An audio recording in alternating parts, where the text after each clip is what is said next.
guys, welcome back to our channel Queen's World. வீட்லயே ஈஸியா tomato ketchup எப்படி பண்றதுன்னு பார்க்க போறோம். அதுக்கு நல்லா பழுத்த தக்காளியை 8 தக்காளி எடுத்துக்கலாம். அதை நல்லா வாஷ் பண்ணிட்டு அப்புறம் அதுக்கு மேல இருக்கிற அந்த கண்ணை வந்து எடுத்துறலாம். எல்லா தக்காளியிலுமே எடுத்து வச்சிரலாம். எடுத்த அப்புறமா அதை வந்து கட் பண்ணி வச்சுக்கலாம். கட் பண்ணி வச்சுட்டு ஒரு பேன்ல தண்ணி எதுவும் சேர்க்காம தக்காளியை போட்டுட்டு 2 ஸ்லைஸ் ஆனியன், 2 பல் பூண்டு, 2 கிராம்பு, கொஞ்சமா பட்டை போட்டு ஒரு 10 நிமிஷம் மூடி வச்சிடலாம். 10 நிமிஷத்துக்கு அப்புறம் திறந்து பார்த்தா கொஞ்சம் குழஞ்ச மாதிரி இருக்கும்.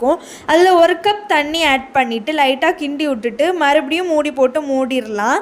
இது வந்து ஒரு 20 மினிட்ஸ் வேகட்டும். 1 கப் தண்ணியே கரெக்டாக இருக்கும். ஒரு 20 மினிட்ஸ்க்கு அப்புறம் ஓப்பன் பண்ணி பார்த்தா தண்ணியெல்லாம் வற்றி நல்லா குழஞ்சி போய் இருக்கும் தக்காளியெல்லாம். இதை வந்து ஆறுறதுக்காக எடுத்து வச்சுட்டு நம்ம ஆறுன அப்புறம் ஒரு மிக்சி ஜாரில் சேர்த்துட்டு நல்லா ஃபைன் பேஸ்ட்டாக அரைச்சி எடுத்துடலாம். இது நம்ம வந்து வடிகட்ட போகிறதில்ல, அதனால நல்லா ஃபைன் பேஸ்ட்டாக அரைச்சி எடுத்துக்கலாம். அரைச்ச அப்புறம் அதை ஒரு பேனில் ஊற்றி அதை வந்து கொஞ்சம் மிக்ஸ் பண்ணி விட்டுட்டே இருக்கலாம். கொஞ்ச நேரம் ஒரு 10 நிமிஷம் கொதிக்கட்டும். திருப்பி ஓப்பன் பண்ணி பார்த்தோன்னா நல்லா கொதிச்சிருக்கும். இந்த ஸ்டேஜில் 2 டேபிள் ஸ்பூன் வினிகர் இல்லைனா நீங்கள் லைம் ஜூஸ் கூட சேர்த்துக்கலாம்.